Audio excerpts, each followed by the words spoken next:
Do you ever give a speech today or during the playoff? Do you ever speak to the team like a locker room speech? I mean, no. I mean, Are you guys done with me? Yeah. let's all You can talk to him now. All right. I found out I was injured and I had to have surgery again, or you know.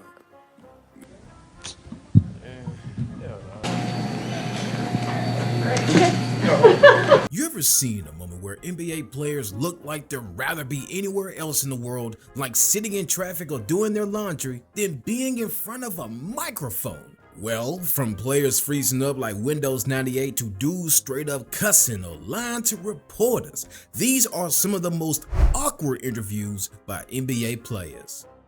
And hey, before we jump in, don't be awkward yourself. Smash that like button and subscribe. Hit that button.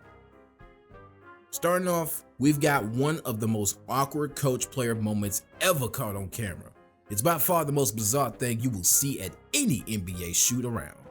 I mean, stuff like that, I mean, it happens in the NBA, and, you know, when it comes out, one of the highest profile guys in the league has, you know, asked, you know, his coach to be fired. I mean, it's going to be a story. I mean, but disappointing. I mean, you'd rather not have it come out, but rather it hadn't rained a couple days ago, too. I mean, you know, life goes on, but, you know. And how do you know it's true? I was told it was true by people in our management, so, you know, right from the top. An NBA coach basically walked in and told reporters that his franchise player wants him off the team, and he doesn't even care if they do.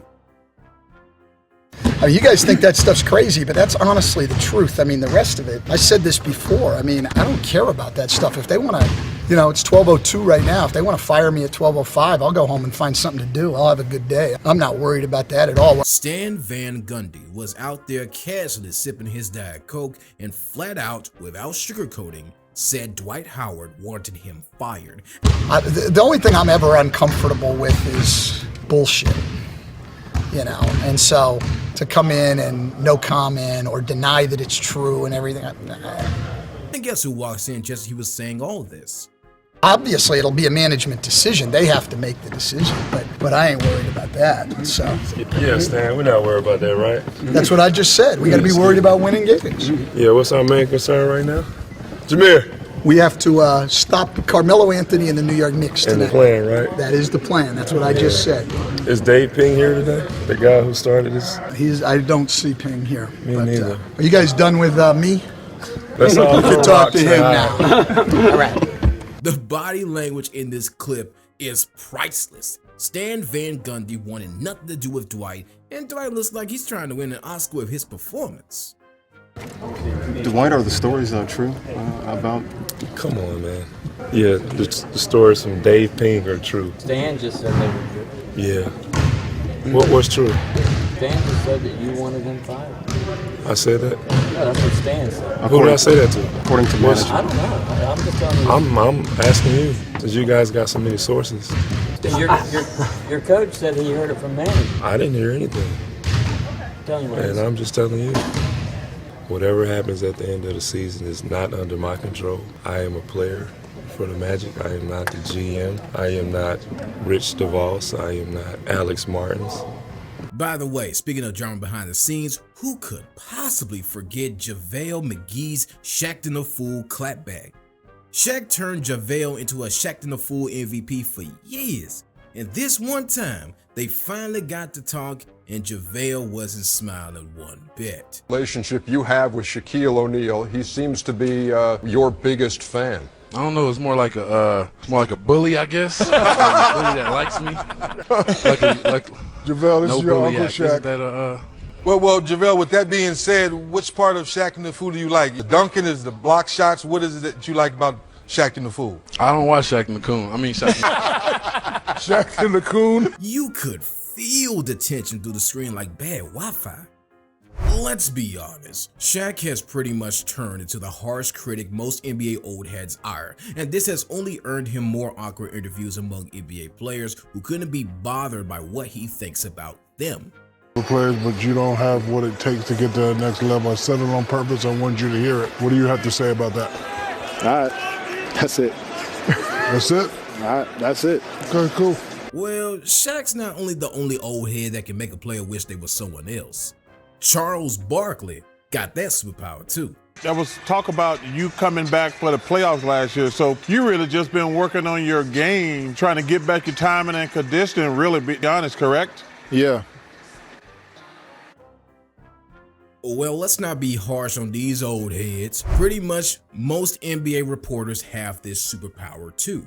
19 to the Pacers. You're down 11 heading into the fourth tonight in this game. Is there ever a point at which you don't think you can come back? And what's your mindset? No. Yeah, so tell me about that. Thank you. All right, guys. Last year you were scoring and getting buckets, and you did that as good as anybody in the league. This year you become a true league guard. We see assisting guys getting them easier buckets as well as scoring as well. I don't know if Ant-Man got us. I don't think we do. Anthony? Yep, I'm here. All right.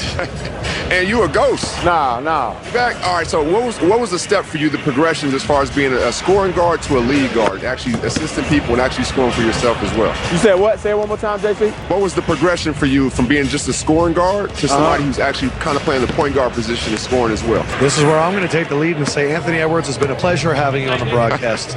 Good luck today, man. I think he was channeling that villain role from Hustle. I mean, take a good look at Draymond Green here. Found out I was injured and I had to have surgery again, or with another knee. But at the end of the day, I have amazing teammates. And here, it's just the high IQ type of player that when he got the ball in his hands. Was he glitching? Anyway, not all NBA stars have it in them to just get lost. I mean, Steve Nash probably wished he could when Craig Sager messed up his lines and had to do it again. What a weekend it has been for Steve Nash. Friday, you go back home to Canada, you get a chance to light the cauldron, the opening ceremonies for the Olympic Games. You show up Saturday morning with your hair floppier than normal, you win the skills competition, now you're playing in the 7th All-Star game. How do you put the last... Well, Steve, what a weekend for you. Friday night, you go back home to Canada, you light the cauldron for the Olympics opening ceremony. Saturday, hair floppier than normal, you come in, you win the skills competition. Now you take the floor for your 7th All-Star game in front of 100,000 people. Yikes. Awkward doesn't even cover it. But honestly, it's not as bad as this Kyrie interview. LeBron, Mark Schwartz, ESPN. Early in November, was a game in Utah, tight game. Kyrie had 34 points. But he had no assists, and you let him know that that's just not acceptable. Tonight again, he had no assists. Does he get a pass though for tonight because of circumstances, or? Don't none of us get a pass tonight. It's not just Kyrie. Kyrie could have had 40 assists, but if D-Rose still make that shot, we still lose. So it's not about Kyrie, it's not about LeBron, it's not about Tristan, and all the way down the line. None of us get a pass tonight. We have to be better. I have to be better. I had 7 turnovers tonight. If I have 4, then we don't put ourselves in that position. I also shot 8 for 25 from the field. Maybe if I'm 11 for 25, we put ourselves in a better position. I also shot 1 for 7 from the 3-point line, and I only had 1 steal. It ain't about Kyrie. You put it on me. In any case, you are wondering who asked that question. Well, it's none other than Mark Schwartz. Ring a bell? LeBron, Mark Schwartz, ESPN. From listening to everybody's reaction to the play at the end with JR getting the rebound, there's still confusion about whether JR thought the game was tied or whether he thought you guys were ahead. From where you stood on the court and from talking to him after the play, what's your reaction to it? What's your version? What do you mean, what's my version? Well, did he think that the game was tied, or did he think that you guys had it salted away? How do I know that? I was just trying to see if you knew exactly what his state of mind was. Did he think that you guys had it won, or did he think he was trying to make a play? Not sure. What do you mean I'm not sure? No, I don't know his state of mind. Did you know if he knew the score? Thank you. Kyrie is a grown man, and he is talking like he was some little kid on the stand with his dad. Glad LeBron handled it well and didn't walk away from all that awkwardness. But what happens when LeBron isn't there? Called him a great father. So what type of parental role has he played for you and your teammates, LeBron? Oh, okay. So you, parental role? Honestly, I'm he's. I don't know how to really answer that question. He's been a great leader for us. I have one father. That's my dad, Frederick Irving. Strange, isn't it? Anyway, not all NBA players can sit through all those dumb, awkward questions without saying a word or letting the interviewer know their mind. If you guys can't get out of this first round or can't get this series to tomorrow, how do you view the season overall? Why you gotta be so negative? I ain't think about that. We winning tonight. I'm not thinking about that. Steve Popper? Stupid ass question. Tomorrow will mark 2 years since you initially injured your calf. I know you worked your butt off to get to this point, but did you ever think you'd be this good? Is that a real question? Of course. I mean, what you want me to say to that? Now, are you still, an elite, great player like you are? Of course. What was he supposed to say? No? Sometimes these reporters have dumb things to ask, and other times, just nothing. Ready when everybody is ready. Does anybody get asked? I will pull him if you don't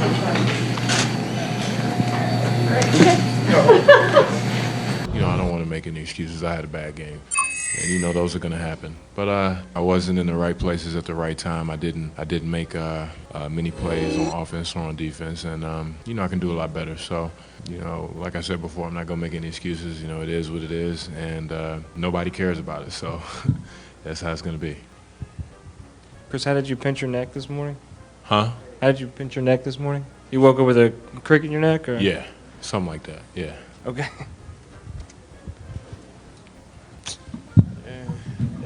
You've got to feel bad for Chris Bosh here. Reporters would group LeBron and D-Wade together for the spotlight and just leave Bosh off to the side. This was mad disrespectful, but I doubt it's worse than when this interviewer believed Melo got to come off the bench. How do you feel about starting at the 4, or the concept of starting at the 4, or even coming off the bench? And the second question is... Well, me? Oh. I guess that answers that part. I mean, I don't know where that started, where that came from. Hey, P, they said I got to come off the bench. No, I'm sorry. Go ahead. Oh, well, how do you... I guess the bench question is not a... Come on now, this is Carmelo Anthony straight out of the New York Knicks, not the Houston Rockets or Lakers version. Glad he could laugh over it though. One NBA star who wasn't laughing in his interview was Shaquille O'Neal.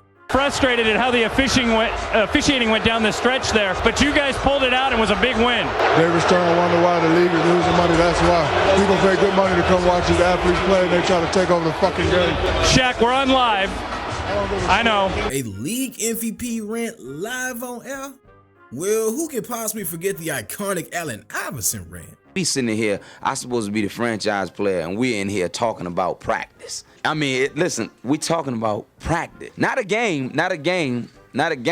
We talking about practice, not a game. For sure, many will remember the rant for the MVP saying practice 22 times. But not many remember that the entire rant got more awkward for some dumb reporters in the room. If I can do that, if build myself up and get a whole lot of muscle, come back in here and look like Arnold Schwarzenegger, y'all gonna give me the MVP award automatically? Will you please do that? If I come in here look swole and big and strong and tough, y'all gonna give me that award, right? I've been the MVP bony as hell. I've been the MVP bony as hell. So what I gotta do? Y'all tell me what y'all want me to do. Okay, can I respond? Yeah. Me among you, that instead of shooting 40%, What you know about basketball? I know. Have you ever played? Yes. Have I watched? I don't know Phil Jasmine. I don't know you as a basketball player. I mean, for real. I know you as a columnist. Listen, I don't know you as no player, though. I ain't never heard of you as no player. Why is that an issue? Why is that an issue? Because we talking about basketball. Then let me ask my question. We talking about basketball. So when you hear the Magic, right? Right? Hey, right? I think you've confused two issues. I confused two issues. I do. All right, man, I'm sorry for talking to you. Practice was just a sound bite taken from the whole interview, when it was really more than that. Sad. Anyway, we gotta be grateful Allen Iverson was fit for the whole interview, cause imagine if he was stoned. And what they're showing out here on the floor. I love my guys. I love my little dudes. They my little guys. I love them. What brings you to Charlotte? I live here. Okay. I live here. I didn't know that. The more you know. I was talking to you about the best Philadelphia athlete of all time. You said it wouldn't be you. In terms of where Philadelphia is headed, what's going to be the deal breaker for them to make some noise in the playoffs? I would be crazy to say we think we need more. I think we got enough. You gotta leave the MVP alone sometimes. Well, speaking of leaving MVP alone, I got to say, no one does awkward like Nikola Jokic. Do you ever give a speech today or during the playoff? Do you ever speak to the team like a locker room speech? I mean, no. I mean, You said after the Lakers win, you said you were surprised that you didn't feel more. So I'm curious what you are feeling right now, and if you're looking forward to a parade coming up in Denver. When is parade? Thursday. No. I need to go home. Okay. And when you look at the future, what is this capable of propelling you guys? Because I think you have the starting five locked down for maybe the next couple of years. I didn't know that. That's great. But to be honest, I don't think about the next year. I'm gonna ask the coach to give me a couple of weeks more off, so I can be ready for the season. That's supposed to be a joke, and you didn't laugh. Good job, guys. You both represent Denver here in this game, and maybe you can get another shot up here. Fight for the ball. Now we understand Jokic gets these triple doubles. Last time we saw you on Arena Link this week, it was off a win. You had a triple double. Were you still trying to put one up in this game tonight? Yes, I just want to knock him out, just because he's a watch out. Unfortunately, I stand corrected. No one does awkward interviews like Kawhi Leonard. 20 points, 14 rebounds, 3 steals, 3 blocks, 3 assists. Kawhi Leonard, who are you, man? Kawhi Leonard. So is there any words you'd like to say to all the fans, especially the way that you play in the Raptors? So Merry Christmas. Talk about your favorite Christmas moment. Not right now. Not right now. Not right now? I tell you what, he still hasn't answered that question since 2018, and I doubt he will ever will. Anyway, which one had you laughing and which one had you hiding behind the couch from the secondhand embarrassment? Let me know in the comments because I know y'all got opinions. If you enjoyed this video, the next video on your screen is worth your time.